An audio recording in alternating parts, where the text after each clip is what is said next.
Hello once again, Niner Faithful, and welcome back to another episode of 49ers Playbook on the channel that's trying to answer the whys and hows of the game. This past Sunday, the 49ers were able to completely dominate the Jaguars in every phase of the game. Led by a defense looking to get back to form, the 49ers stopped the run, ran the ball, got after the quarterback, and saw another strong day from Brock Purdy. First, thank you to our Patreon members. Your support means everything. Stay tuned, as in the coming days we'll be launching the Johnny Dell's Football Academy members website. Things have been tougher this year for content creators doing film work. The NFL has been tagging more small clips from videos and making monetization harder. I really don't want to put these videos behind a paywall, so that direct support is absolutely crucial. Please consider joining them if you can. It was impressive in every sense of the word. I was as impressed with the team as I have been with our newest affiliate, White Oak Pastures, which you can check out at whiteoakpastures.com/JD49 to take a look at many of their amazing protein options. I'm not just an affiliate, I'm a customer as well, and I've been taking y'all on my food journey. Recently, I've tried some of their heritage and Iberico pork products. What's Iberico pork? It's a world-renowned breed of pig out of Spain known for its great taste and healthy fatty acid profile. Higher in omega-9s, Iberico pork is prized, so much so that their restrictions on how the pigs must be raised and fed is such that there are only a handful of Iberico herds in the United States, and White Oak Pastures has the first and oldest Iberico herd. I recently tried their Iberico pancetta sausage. I'm not exaggerating when I tell you that might be the best sausage I've ever had in my life. I also tried their Iberico ground boar, and the hype on Iberico pork is real. You can get yours at whiteoakpastures.com/JD49 and use coupon code JD49 to get $20 off your first order of $150 or more. That's whiteoakpastures.com/JD49. You're watching Johnny Dell's Football Academy.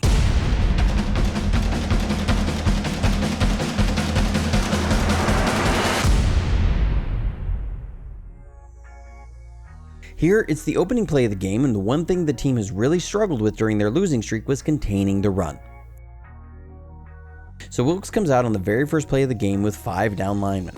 Another thing we've struggled against is max protection, when teams will keep 7 and 8 men into block. Here, the Jaguars are going to come with play action and keep a tight end and running back into block. What you'll see is that once Fred Warner sees his man stay into block and Lawrence on the move, he converts to rush. This gives you an answer to the protection, so that if they're going to keep all this extra protection in, you keep bringing more rushers and we force a throwaway by Lawrence. Then on third down, you're going to see the impact of tightened coverage and Chase Young, even though he wasn't on the field.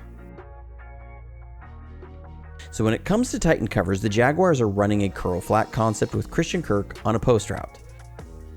We're in cover 3 Mabel here, with Warner and Afunga having to carry and deliver the vertical route from number 3. Lawrence wants it the curl route, but Mooney Ward is all over it, and it leads to a sack.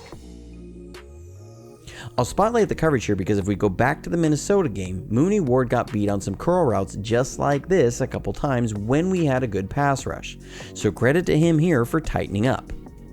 From the end zone, I'll take a look at what I mean by Chase Young's addition. I have to believe that when Jacksonville called this play in, they were expecting Chase Young on the field. Otherwise, it makes zero sense why Clelin Ferrell gets his attention. But they're first going to have the tight end chip and release on Ferrell, along with a running back help. Then they'll have the right guard help the right tackle on Bosa. You're seeing a devotion of 5 players to contain the edge rush. From there, you now have Armstead and Hargrave with one-on-ones. With Hargrave getting a clean one-on-one opportunity, he's going to moonwalk the left guard right back into the quarterback, and he essentially causes the sack. On offense, they get off to a hot start, taking advantage of a bust by the Jaguars. Busts in coverage are sometimes the hardest thing to know for sure because there's so many variables. I'll tell you what I think happened here, but this seems hard to understand why. This looks like they're in cover 3 zone and the outside corner travels, like he's in man coverage, but since no one on the defense freaks out when the corner travels with Debo, this looks like 3 zone with Debo in man coverage, so the linebacker, number 44, is supposed to match Kittle. He drops as if he thinks he's got a deep third corner behind him, and Kittle just tries to get Purdy's attention. One thing about Purdy, the guy's vision always seems to identify the busts in coverage, and it's an explosive to really get the drive going.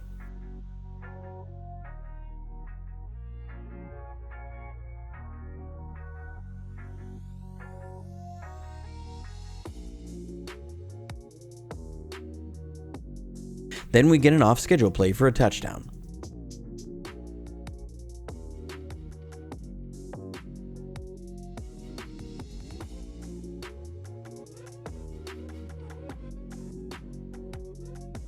I love the outcome. There's a couple things I don't like. First, I don't like the route distribution. You're trying to run a play action keeper and get a 2-level work on the defense. Kittle sees the linebacker sitting and he's trying to slip in behind, but you're heading into the area Ayuk is wanting to head to. Like Purdy said, he should have kept it here, but he put the ball in the back of the end zone and it's a touchdown. Also a lucky no call on Juice.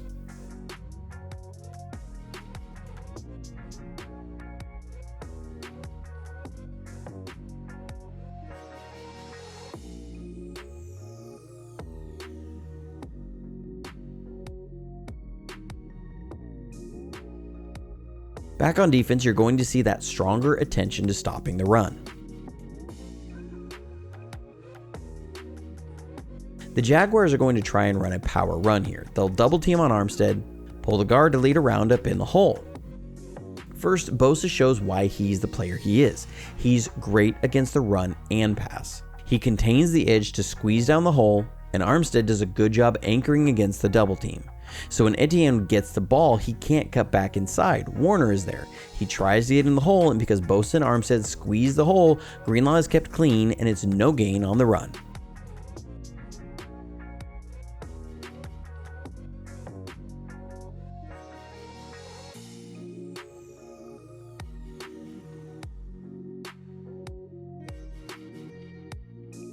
Then we're going to see some more adjustments, and I love this. So it's 2nd and 15 after stopping the run and then a false start penalty. Normally when the 49ers line up like this, you'd see Greenlaw and Warner inside and Bosa and Young off the edge. Here they've swapped. I love this. Why? Because teams will account for looks like this where you have guys walked up over the A-gaps and wide nines to account for Young and Bosa off the edge. Now you've presented that same look, but how they're going to account has swapped. If you game plan against this look, who are you giving the for sure one-on-ones to? To Warner and Greenlaw, right? Well, now you have Bosa and Young in that spot, and Young gets immediate pressure, forcing a short pass, and you have an immediate tackle to force 3rd and long. This is stuff you love to see. Then we get another sack, and I'd like to credit the defense here, but the Jags are trying to run a tunnel screen here to a wide receiver, and someone doesn't get the memo as everyone on the team blocks and no one looks to catch the screen. Someone is going to get chewed out during the film session. But from the end zone, you see how the previous play was set up by this look that we run a lot, and how these plays will play off of each other now. Back on offense, we get an explosive with a staple play. So when you're able to run the ball, which we did on the opening play of the game, you know the opposing team is trying to stop the run. The play action game works so much better. Here we're running a staple play, the dagger concept, off play action. This is also where guys who've been in the system know the variations and execute them right. In Shanahan's dagger against a middle of the field open or cover 2 or 4, the inside route will be a seam route to pull off either a safety or Mike. Here it's against a middle of the field closed defense or cover 3 zone. Against this defense, it's a post route that makes sure to cross the face of the safety. Why? Because now you'll grab the will linebacker who is tasked with matching a crossing route that crosses the safety, and the safety has to stay over the top. Paired with the run action, you'll get Ayuk isolated on his dig. And this is where Ayuk has become such a smooth route runner. His break on his dig is silky smooth to get separation. But as Purdy reads the will vacating his zone, he's throwing as Ayuk is just starting his break. High level execution across the board, and it leads to a field goal on the drive. Then back on defense, more adjustments. I absolutely love it.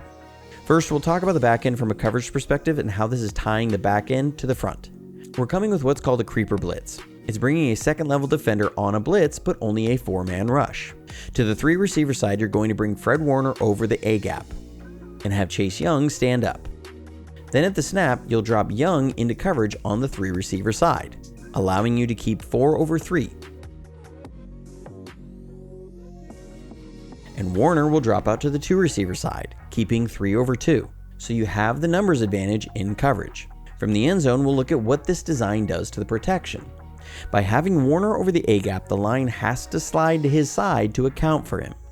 But you're going to back out both Young and Warner. Late, we bring Dre Greenlaw up. With the line sliding away, they only have a 2-man protection on 3 rushers, and they're coached to block inside out. So now you've schemed up Nick Bosa on a free rush by bringing only 4. With Bosa coming free, Lawrence has to throw it hot, but it's a 7-man coverage, so his outlet is to the flat, and he can't throw it through Bosa.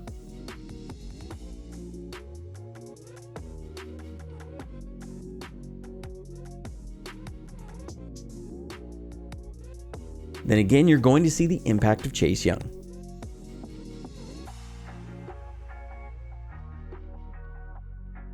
We're rolling coverage to the 3 receiver side. Lawrence had a man open over the middle if he had a clean pocket. But from the end zone, you'll see the Jaguars are going to try what many teams have this year. That's a running back help towards Bosa and have the center help towards Hargrave. I pointed this out after the Minnesota game, the need for someone else to win one-on-ones. Here, Young does that.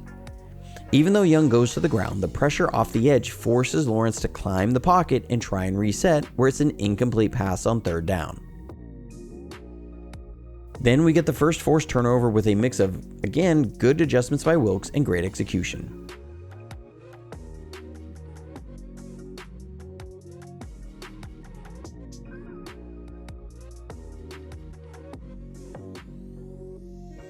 We're showing a cover 6 pre-snap, but post-snap we'll back out into cover 48, which is cover 4 with an 8-man drop, dropping Armstead into coverage. When you do that, you're not looking for Armstead to necessarily cover a wideout, you're looking for him to be a big, tall body in the throwing lane. But with only a 5-man protection, Hargrave essentially gets triple teamed, and Bosa and Young are both on one-on-ones with the tackles. And that's nice. When you can get those 2 guys in one-on-ones with 8 men in coverage, this is what happens. Lawrence has nowhere to go with the ball, and the pressure is there immediately. First by Young, then Bosa comes in and takes the ball away from Lawrence.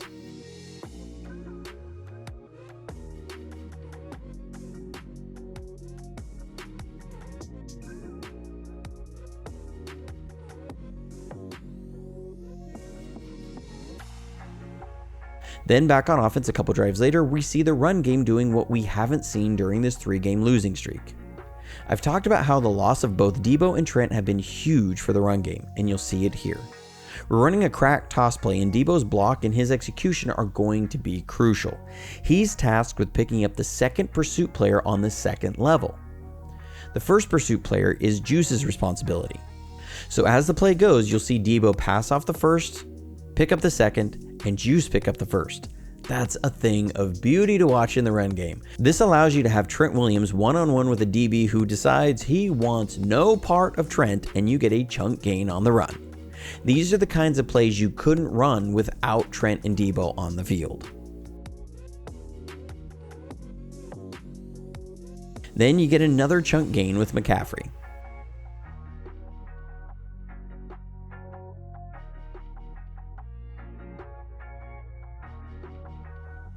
Again, the presence of Debo. Here you have CMC split wide and Debo in the backfield. They'll fake a handoff to Debo while coming with a jailbreak screen at McCaffrey. Watch the attention Debo draws, which opens up the screen pass.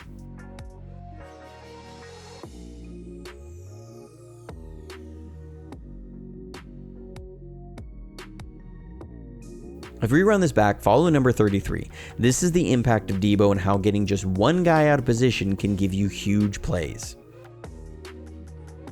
And then CMC is just different.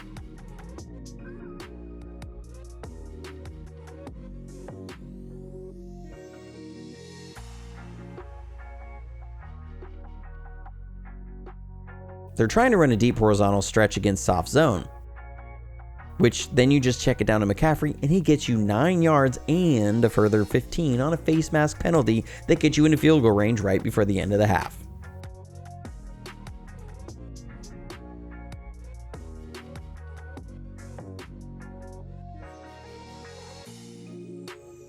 Coming out of the half, we get a huge play to George Kittle for a touchdown.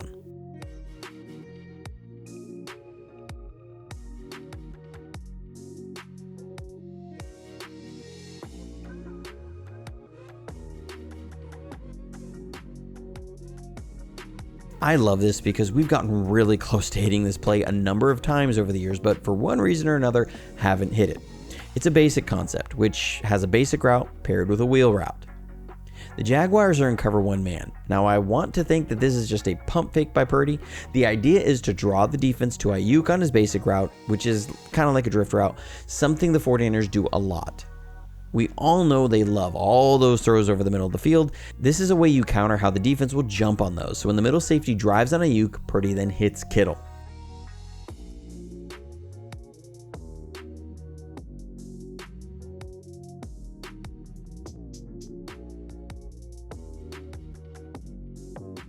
From the end zone, you can truly appreciate how good of a throw this is from Purdy with this kind of pocket.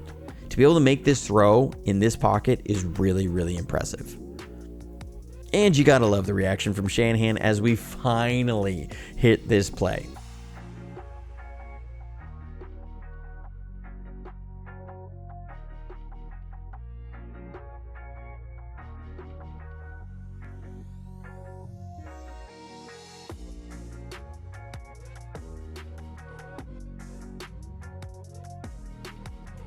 Back on defense again, we're going to see the defense tighten up, and now you have players winning those one-on-ones.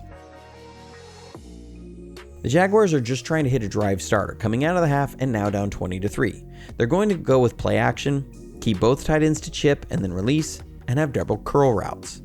The idea is you want the run action to hold up the underneath and be able to hit one of the curls. I talked last week about how the underneath guys weren't reading the linemen well. Here they do a fantastic job reading the pass and dropping into their landmarks, taking away the throwing lanes for Lawrence on either of the curls. This forces him to hold the ball.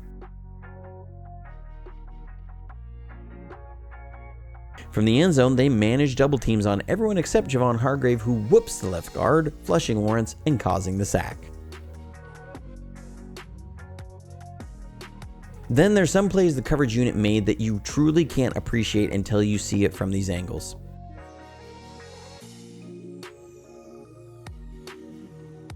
The Jaguars are going for a shot here. This is the corner post. It looks like a play we run a lot, the slide concept, but instead of a corner route, your deep receiver runs a corner post. This is a heck of a job by both Gibson and Ward to pick it up. That's where Lawrence wants to go with the ball for a shot play, but it's not there.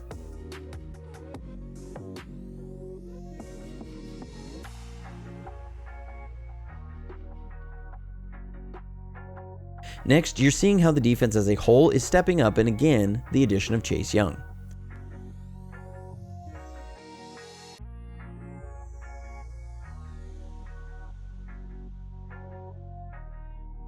Jacksonville is trying to attack our cover 3. They're running a Yankee concept with a deep post paired with a high crosser. They add in a drag route. The idea is the drag will hold the underneath coverage, then the post will pull off the outside corner and middle safety, and they look to hit the high crosser. First, we'll talk about the coverage. One thing they did in this game was put Lenore in the slot and bring Ambry Thomas in on the outside. One thing Oliver was struggling with, and I've talked about on this channel, is jamming receivers out of these bunts formations. Lenore does a great job of jamming Christian Kirk on his release, disrupting the timing. From the end zone, you can see that's where Lawrence wanted to go, but the disruption of the routes helps the pass rush get home. From the end zone, you'll see how the pressure caused by Young earlier draws attention. Normally, we always saw Bosa the one getting doubled, but now they're going to use the running back to chip on Young, and that puts Bosa one-on-one with the tackle, who he beats with a speed rush. Forces Lawrence out of the pocket to a poor throw that's tipped for the second turnover forced by the defense. But you're seeing how it's now a full defensive effort.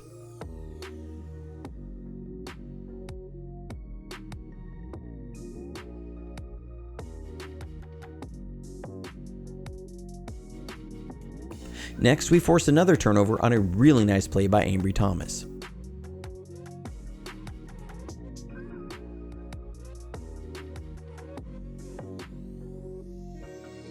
If you watched my video on the Cardinals game, there was a play where Arizona scored a touchdown on a play just like this against this same coverage.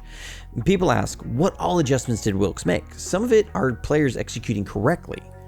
What Arizona did was run a flat route with a corner route on a smash concept in the red zone against our cover 2 zone, and Thomas drove hard on the flat route, giving up a touchdown. When I broke down that play, I talked about how Thomas needed to gain depth, force an underneath throw, and rally to make the play. Here, Jacksonville's running the same play. We're in cover 6, which is cover 4 plus cover 2. So Thomas is playing the cover 2 side. Lawrence wants to go to the corner route, but Thomas gains depth and forces the underneath throw, and then comes up and gets a strip and recovery. Great job by Thomas on something he struggled with earlier in the year. That's such a good sign to see a young guy fix mistakes.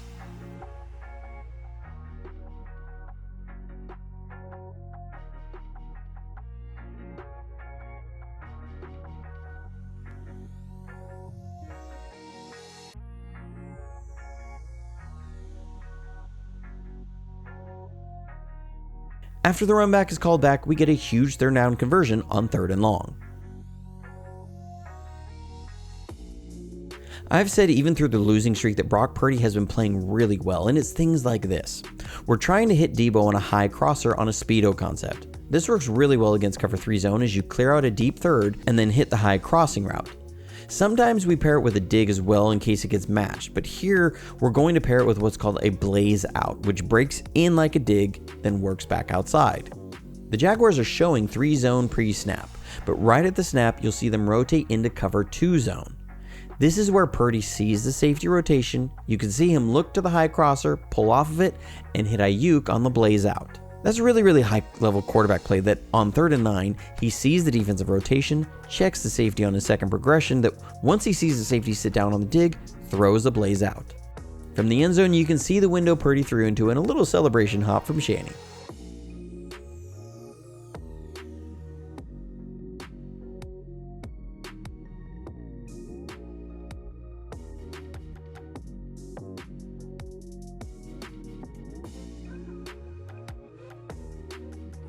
Then we get another run game variation that we haven't hit for a little bit, and how we just missed Debo.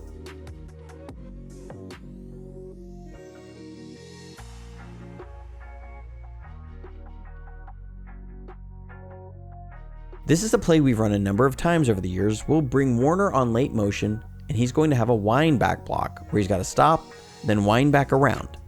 You fake the inside zone and come with Debo on a reverse. The inside action sets up crack blocks by Ayuk and Jennings, and now you get Debo on the reverse with Warner and Williams leading, and he gets in for the score. Also, great work by Brendel to get out on the play.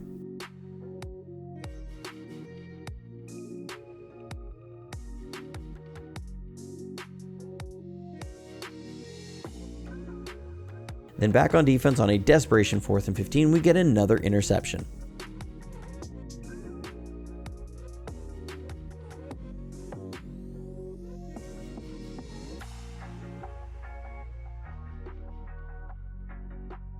So this is where, again, pressures are meaningful. People have talked about pressures versus sacks. Oftentimes, pressures lead to bigger negative plays than sacks. The first interception was caused by pressure. Same here.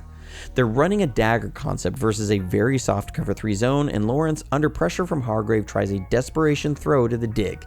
Can't get enough on it, and it's right to Fred Warner. But again, you're seeing now how dangerous this D-line is. They're going to try and chip both Young and Bosa, and Hargrave is still able to win his one-on-one to pressure Lawrence to the pick.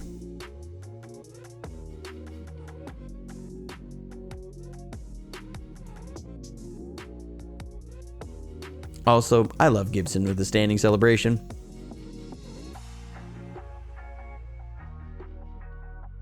Then we ice the cake with a touchdown to Juice.